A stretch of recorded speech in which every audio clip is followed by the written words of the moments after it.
Welcome back, everybody. Well, far-left Manhattan DA Alvin Bragg has got a lot of heat on him today because he's going after Donald Trump. He's been going after him for a long time. But what he's not doing is going after crime. The Big Apple is rotten to the core. Check this out. 52% of all felony arrests under Bragg have been downgraded to misdemeanors. So for most of New York, especially for a minority, you commit a crime, don't worry about it. He's got your back, unless, of course, you're a Republican running for president. I'll give you a case in point. What about Michelle McKellie? She's been arrested over 100 times, right? Reportedly calls herself a professional booster. I'm really not sure what that means.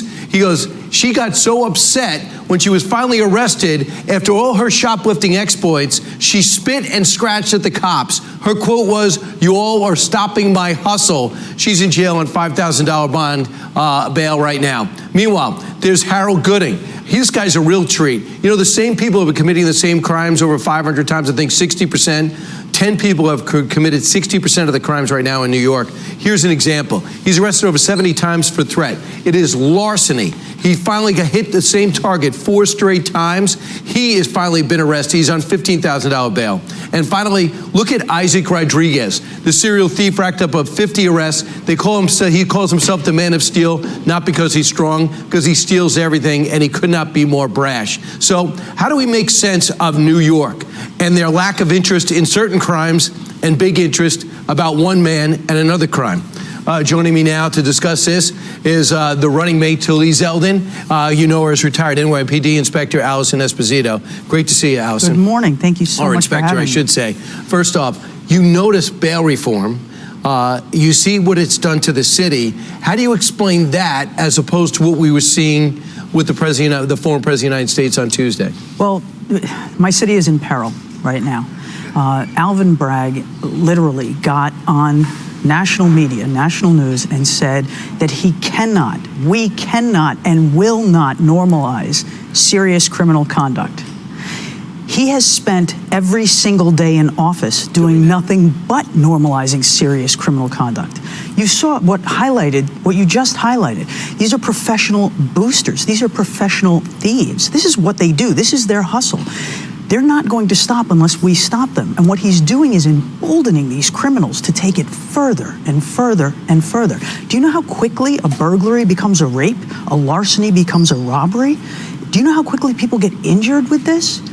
Allison, I'll bring you something else out. The cover of the New York Post today has a 15-year-old. He was strangled to death by his stepfather. Mm-hmm. He gets strangled to death. This guy had already served 3 years in prison for burglary, for assault. And it turns out the Bronx judge, despite the DA saying pull this guy in prison, let him out of his own recognizance. If you're a police officer on the street, or if you're a citizen of this city, of all the surrounding boroughs, or all the cities watching us right now, what are you thinking? Well, I came from a world of CompStat and statistics and numbers. But what you don't understand is every statistic is a victim. Every victim has a family. Every family hurts. And crime has a ripple effect through our city, through our state, through our communities. People are hurting. Police are at their wits' end.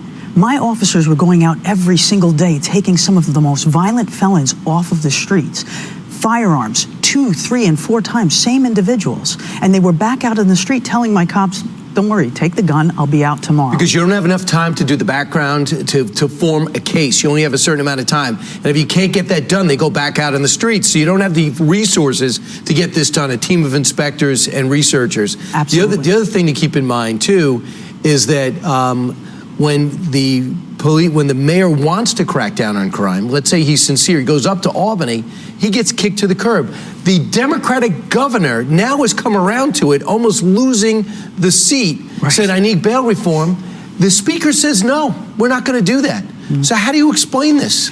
Well, we have a progressive far-left movement that is putting victims to the side and just praising criminals. I'm sure you've seen what happened in Chicago. I was just going to say, it's not the police mayor. Mm-hmm. And you have San Francisco.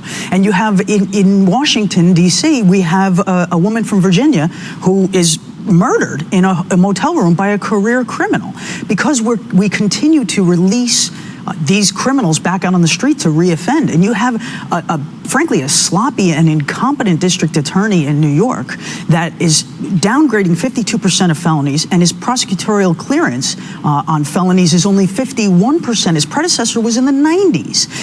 He's incompetent, and only when he goes after the president of the United States, like a third world country, when we remove our political opposition. And Joe Biden had the chance to be a leader. He had the chance to bring the country together, but instead he smiles almost maniacally. Inspector, the thing is, these guys and these women keep getting elected. These judges are elected, a lot of them.